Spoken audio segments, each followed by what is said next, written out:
Et yop tout le monde, ici Vmaillet pour une nouvelle vidéo. Et aujourd'hui ça va être assez spécial, on peut dire, en réalité. Ça fait déjà presque un mois, on va dire, dans une semaine ça fera presque un mois que j'ai pas fait sortie de vidéo sur une critique. Le problème étant que vous avez à mon avis vu l'actualité et elle est mauvaise, très mauvaise pour le cinéma en France.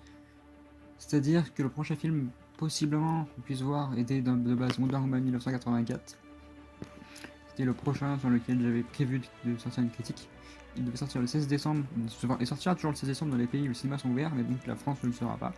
Et le 25 décembre aux États-Unis, sur HBO Max et au cinéma. Du coup, avec les cinémas qui ferment en France jusque le 7 janvier 2021, pour l'instant, ça va être très dur du coup de trouver un moyen de voir ce film. Et je sais que c'est mal et que tout le monde est pas pour. La seule solution serait en réalité le streaming, en certainement version originale sous-titrée français, ou sous-titrée une langue, je sais pas, dans laquelle il sortira, mais version originale. Pour les personnes dont je peux pas me vanter, mais les personnes qui arrivent à comprendre l'anglais, ça aide. Après, le trouver un streaming va être assez dur sur d'une bonne qualité surtout. Donc, je sais pas si je sortirai. Du coup, pour pouvoir quand même avoir du contenu sur la chaîne et pas vous laisser sans rien, j'ai décidé de faire un concept qui n'est pas vraiment original en soi. À mon avis, je suis peut-être le dernier et depuis bien longtemps à avoir eu cette idée-là, puisque beaucoup de youtubeurs l'ont déjà fait. C'est-à-dire que je vais faire, on va commencer du coup par, ça va être par le cinéma, puis je ferai ensuite, je sais pas encore, peut-être la semaine prochaine, au moment où la vidéo sortira sur les séries. Et du coup, ce que je vais faire, c'est que je vais vous faire un top 10 de mes personnages préférés. Et là, pour le cinéma, donc on va commencer par le top 10 de mes super-héros préférés, que ce soit dans le film ou série du coup. Et si je fais du coup un top 10 de mes personnages de série préférés, ça sera sur des personnages de série. Non, du coup non super-héros du style Viking, Game of Thrones, Stranger Things, des trucs de genre là. Du coup, on va commencer par le 10e position. Du coup, à la 10e position, on retrouve un super-héros Marvel qui est assez ancien dans ces films. C'est Blade. Un très bon film, avec un très bon Wesley Snipes. J'ai vu les trois sur Amazon Prime Video, et je suis assez surpris par ce film-là. J'ai commencé à regarder ça quand j'ai eu l'annonce de Marvel, donc du prochain Blade avec Mahershala Ali. Et désolé si je prononce mal son nom. Et j'adore ce côté sanguinaire qu'on adore retrouver chez les Deadpool par exemple. Et oui, chez les Deadpool, tout ça, là c'est vraiment sanguinaire sans vraiment casser le quatrième mur. C'est encore plus sérieux. Le 3 est peut-être le plus mauvais des trois, mais le 1 et le 2 est vraiment bon. Wesley Snipes est vraiment bon, et je suis très content d'avoir pu découvrir du coup Blade, les trois films de Blade sur Amazon Prime Video, et je vous les conseille. Et il est en 10ème position parce que je l'ai vu cet été, donc assez récemment, et les autres je les ai vus il y a bien longtemps, donc j'ai pu, on va dire, apprécier le personnage plus facilement et m'y habituer. Par exemple, là ça va être le 9ème, et donc l'homme mystère, Edward Nigma, lui est de la série Gotham. Je vais vous expliquer pourquoi celui de la série Gotham. Déjà, en 5 saisons, par rapport à Blade, j'ai réussi. Blade n'a que 3 films, et lui, donc c'est pour ça qu'il est 9ème, et 10ème, et lui, 9ème, ce Enigma là, parce que j'ai eu 5 saisons pour l'apprécier. 5 saisons où il a été développé en tant que gentil, pour ensuite devenir l'homme mystère. Et on retrouve l'homme mystère qu'on a toujours voulu découvrir dans les comics, avec son verre, son chapeau, sa canne en forme pour l'interrogation, si je ne me trompe pas, elle est dedans. Et je trouve que l'acteur qui le joue très bien. Et il est 9ème pour cela. Il y a des meilleurs super-héros là-dedans et de meilleurs super-vilains, c'est pour ça qu'il est que 9ème. Mais je l'aime pas, c'est pas que je l'aime pas, pour autant je l'adore en soi. Et j'aimerais le voir dans des films. Surtout cet acteur-là, en tant qu'Enigma. Alors, le 8ème, et pas des moindres, c'est Joker. Et il est 8ème parce que la difficulté a été de le classer plus haut parce que ça dépend des versions. Le Joker de Heath Ledger est le meilleur. Le Joker de Phoenix est très bon. Mais entre temps, il y a le Joker de Leto qui n'a pas été si bon que ça. Et c'est dur donc de classer plus haut. pour moi, mais c'est que subjectif d'ailleurs, je vous précise, mais j'adore ce Joker, que ce soit Phoenix, avec ce côté plutôt dramatique, on apprend plus sur le Joker, ou Heath Ledger qui est juste un taré, et le Joker qu'on a tous voulu voir dans un Batman, et je trouve ce personnage de Joker tellement bon, et j'adore ce personnage-là en tant que méchant. Euh, vraiment, le Joker, c'est un très bon. Heath Ledger est juste un dieu pour moi dans son rôle. Et Phoenix est très bon aussi. Et par la suite, du coup, on va aller sur le septième. Et le septième n'est pas des moindres non plus, puisque c'est Falcon. Le super-héros Marvel Falcon, du coup Sam Wilson. Et ce Falcon-là, c'est l'un de mes personnages préférés de Captain America 2, sachant que Captain America 2 est l'un des films Captain America que j'aime le moins. Je sais pas pourquoi, j'accroche moins par rapport au 1 ou à Civil War. Mais Falcon a une tellement bonne évolution, on va le découvrir dans sa série Falcon et Winter Soldier où il va devenir Captain America. Mais il a une tellement bonne évolution. Il vole, donc là c'est badass pour moi. Il a son Red Wing et j'adore ça. Et j'ai eu mon premier comic, ça a été sur ce personnage-là, donc j'ai pu l'apprécier plus en détail et tout dans les films et dans les comics aussi du coup. Et vraiment, je trouve l'acteur qui joue Falcon tellement bon. Et ce personnage-là, je l'adore. J'attends tellement de voir ce qu'il va donner à Captain America. Et je sens qu'il va pas me décevoir du tout. Ensuite, donc, on va parler d'un super-héros d'ici de la série Flash. Et ce n'est pas Flash. Non, c'est Vibe. Cisco Ramon. Alors, ce personnage-là, quand je l'ai vu arriver dans Flash, en tant que Cisco Ramon, je l'aimais bien. C'était le petit nerd, le petit mec qui découvrait les noms méchants et tout. Il était tellement bien. Puis quand il a eu ses pouvoirs en tant que Vibe, j'ai trouvé son costume et ses lunettes tellement belles, tellement badass. Et je suis tellement déçu qu'il les ait plus. Mais j'adore ce personnage-là de Vibe. Et c'est pour ça qu'il est, du coup, si je ne me trompe pas, 6ème. 7ème. Oui, 6ème du coup. Et j'adore ce personnage-là. La Vibe, j'en veux plus. J'aimerais tellement que la sensation Flash revienne. Et j'adore tellement ce personnage. Vibe est l'un de mes super Marvel d'ici préférés dans ce qui est la CW. Et l'acteur qui le joue est tellement bon. J'adore ce personnage de Vibe et j'en veux plus encore. Et il est 6ème aussi par rapport aux autres, par rapport à Falcon aussi, parce qu'il a eu plus de temps d'écran, donc plus facilement. C'est beaucoup plus facile pour moi de m'attacher à ce personnage-là, de le découvrir plus en détail. En Falcon, on l'a vu dans quelques films, il n'y en a pas assez, mais Falcon pourra remonter grâce à Falcon et Winter Soldier, et je sens qu'il remontera plus haut, oui.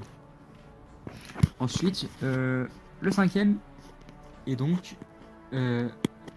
Batman. Batman est cinquième, bah, parce que c'est le super-héros d'ici le meilleur pour moi dans les films. Le Batman est le mec le plus badass qui s'en tape avec sa Bat Family, que ce soit dans les jeux, dans Arkham Knight, dans les Batman de Nolan, qui est tellement bon. Même le Batman de Affleck, il est bon, même si je suis pas un grand fan de ce Batman-là. Ce Batman de Affleck est tellement bon. Je suis tellement content d'avoir pu découvrir Batman.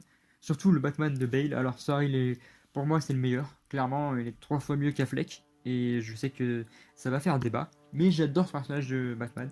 Et j'attends tellement de voir ce qu'il a donné en Robert Pattinson en Batman. Même si les trailers de World of Defenders sont magnifiques et tout. Mais ce qui m'a aidé aussi à classer plus haut, c'est Batman Arkham Knight. Le jeu Batman Arkham Knight. Batman est juste génial dans ce jeu Batman Arkham Knight. On découvre le Batman qu'on a toujours voulu découvrir. On en apprend plus sur lui et ça j'adore. Le quatrième maintenant, c'est Captain America. Oui, il est quatrième parce que les trois qui sont au-dessus de lui, c'est encore mieux pour moi. Et Captain America a été le super-héros Marvel qui m'a donné l'espoir en fait. On dit qu'il donne l'espoir dans le film, mais il donne dans la vraie vie et tout. Par exemple, une scène, mais Chris Evans est tellement bon dans ce rôle, j'adore. Mais il suffit de regarder le premier Captain America. Quand il revient avec l'armée alors qu'on croyait qu'il était mort, j'ai eu de ces frissons. Parce que c'est Captain America et il le campe tellement bien ce rôle. Il est fait pour ce rôle. C'est presque mon troisième personnage Marvel préféré et deuxième personnage du MCU préféré. Je le trouve tellement bon. Et Chris Evans est tellement bon dans ce rôle. Même la version avec Mjolnir, je trouve que c'est la meilleure. Il mérite tellement ce Mjolnir. Il l'utilise tellement mieux que Thor. Mais ça, j'adore. Et j'étais tellement content de voir ça. C'est pour ça qu'il est quatrième. Et il mérite peut-être même une meilleure place. Mais du coup, on va arriver au top 3 avec le numéro 3 qui vient de la série Arrow, qui est joué par Colton Haynes. Et donc c'est Roy Harper avec Arsenal. L'Arche Rouge, comme j'aime bien, le Red Arrow. Il est tellement bon, Red Arrow. C'est en fait, quand t'as Arrow et Red Arrow ensemble, ça forme un duo magique, magnifique. Et Red Arrow, Arsenal, dans la saison 3, quand il est arrivé vraiment en tant qu'antagoniste presque principal avec Arrow, il était tellement bon. Il a fait de ses acrobaties, il était encore presque, pour moi, je vais pas dire meilleur qu'Arrow, parce que Arrow c'est Arrow quoi. Il est meilleur que les autres membres avant. Et franchement, il a eu un développement énorme avec le Miracle, le puis Lazare, avec Théa aussi. Pour arriver à la dernière saison, où il perd un bras, mais il a un bras métallique, et c'est connu, il est connu dans les comics, ce bras métallique, il peut en faire ce qu'il veut, et c'est tellement badass. Les images quand elles sont arrivées, et même le dernier épisode de Arrow, tellement triste, mais quand c'est arrivé, j'étais tellement content. Je suis tellement heureux d'avoir connu ce personnage-là, et Arsenal, je veux un film avec lui. Je veux que Colin Haynes revienne, par exemple, dans la série Titan. J'aimerais qu'il revienne vraiment. Dans les Titans, il serait tellement bon, avec un Nightwing aussi très bon. Ensuite, alors on arrive dans le top 2, et le deuxième, il est quand même très très bon pour moi. C'est Ghost Rider. Ghost Rider a été le premier film Marvel que j'ai vu, les deux premiers avec Nicolas Cage, et j'ai adoré regarder le 1 et le 2, surtout le 2, avec la fin où Ghost Rider est bleu et tout, j'ai adoré ça. Et Nicolas Cage, je le trouvais très bon, jusqu'à ce que je découvre la série Agent of Shield. Et là, le Ghost Rider avec la Dodge, Robbie Reyes, il est devenu mon Ghost Rider préféré. Il est tellement bon, Robbie Reyes, et j'étais tellement déçu quand Hulu a annulé sa série. Je le trouve tellement bon. Et avec sa Dodge et tout, il a peu de scènes, mais il montre les vrais pouvoirs de Ghost Rider. Le Ghost Rider qui utilise sa chaîne, la bagnole qui est vraiment indestructible, comme dans les comics quoi. Sa chaîne, comme dans les comics. Elles sont vraiment, son plongeon aussi, comme dans les comics. Elles sont vraiment aidées des comics. Et quand j'ai découvert ça, j'étais très très content. Même si j'ai mis du temps à connaître ce personnage dans les comics plus Marvel, mais quand j'ai vu les rapprochements de là, j'étais tellement content parce qu'ils sont tellement. C'était tellement ce qu'on voulait. Ils se sont rapprochés des comics et c'est ce qui est très bien. Maintenant, avant de passer au premier qui, je pense, vous attendez énormément, on va faire quelques mentions honorables de personnages que j'ai oubliés. Je peux par exemple penser à Spider-Man. Pourquoi il est pas dans ce top? C'est assez simple. Spider-Man, j'aime bien, mais ça dépend de l'acteur en réalité. Tobey Maguire était un très bon Spider-Man. Mais pour moi, Garfield était le meilleur. Il a pas eu assez de films et donc j'ai pas pu assez apprécier ce personnage. Et je trouve que Tom Holland n'est pas le meilleur Spider-Man. Spider-Man pourra rentrer dans ce top par exemple avec Spider-Man 3 et ce qui peut arriver. Mais là, il n'y est pas. D'autres personnages qui auraient pu être dedans et que j'ai pu oublier, c'est des Superman, des Arrow. C'est des personnages que j'aime bien réellement parce que c'est les personnages principaux. Mais les personnages que j'ai mis là-dedans, c'est vraiment préféré. Et quand je vois ces personnages-là, je suis tellement content de les voir que je sais que quand ils seront dans cet épisode ou dans ce film, je vais adorer ça. Donc maintenant, je vais passer au premier. Il s'agit de Thor. Certaines personnes le savent déjà parce qu'elles me connaissent bien en dehors de cette chaîne YouTube, mais j'adore Thor. Je suis un fan inconditionnel de Thor depuis le premier. Le deuxième, je suis d'accord, c'était pas le meilleur et j'ai énormément de difficulté à le voir. Le 3 pour moi est l'un des meilleurs. Ragnarok tellement bon, avec un Taika qui a tellement bien réalisé. Un Thor qui a pas besoin de se Mjolnir, et c'est ça en fait. Thor, c'est le dieu du tonnerre, pas des marteaux. Mais j'adore ce personnage et c'est grâce à ce Thor là que j'ai commencé à regarder, à m'intéresser à l'histoire des Vikings, aux dieux nordiques et donc à Thor et à sa famille. Et malgré le fait que Marvel s'est inspiré sans prendre la vraie réalité, j'adore quand même ce Thor. Je le trouve tellement bon avec Mjolnir malgré le fait que donc Captain America l'utilise bien mieux dans le endgame. Et avec comment dire, Stormbreaker il est tellement bon avec Stormbreaker, je le trouve tellement bon. C'est tout à fait le type d'arme qu'un dieu viking aurait. Et quand il est avec les deux, c'est vraiment génial. Même si on a très peu de scènes avec les deux. Après, oui, j'adore la version d'Endgame où il a sa barbe avec ses cheveux, ça montre l'esprit vraiment viking du dieu viking. Mais j'aurais préféré qu'il perde du gras, donc espérant que dans Thor 4, Love and Thunder, il aura perdu du gras, il ressemblera quand même à ça et ça fait vraiment viking. J'attends énormément de ce film là. Et Thor est donc vraiment mon personnage préféré. J'adore vraiment Chris Hemsworth, il est tellement bon dans ce rôle, il fait vraiment un bon Thor. Il a tout ce qu'il faut pour être un bon Thor réellement quand on regarde les comics, l'histoire des Vikings et tout. Et franchement, le fait que ce personnage il a un quatrième film, je suis très content, même si des personnages comme Captain America, Iron Man auraient peut-être mérité d'autres films. Mais Thor, je suis très très content de son quatrième film. Donc c'est oui, mon personnage préféré. Du coup, voilà, vous avez mon top 10 subjectif personnage de super-héros préféré, avec le super vilain aussi. Et on se retrouve par la suite pour d'autres vidéos. C'était Vmaillé et ciao!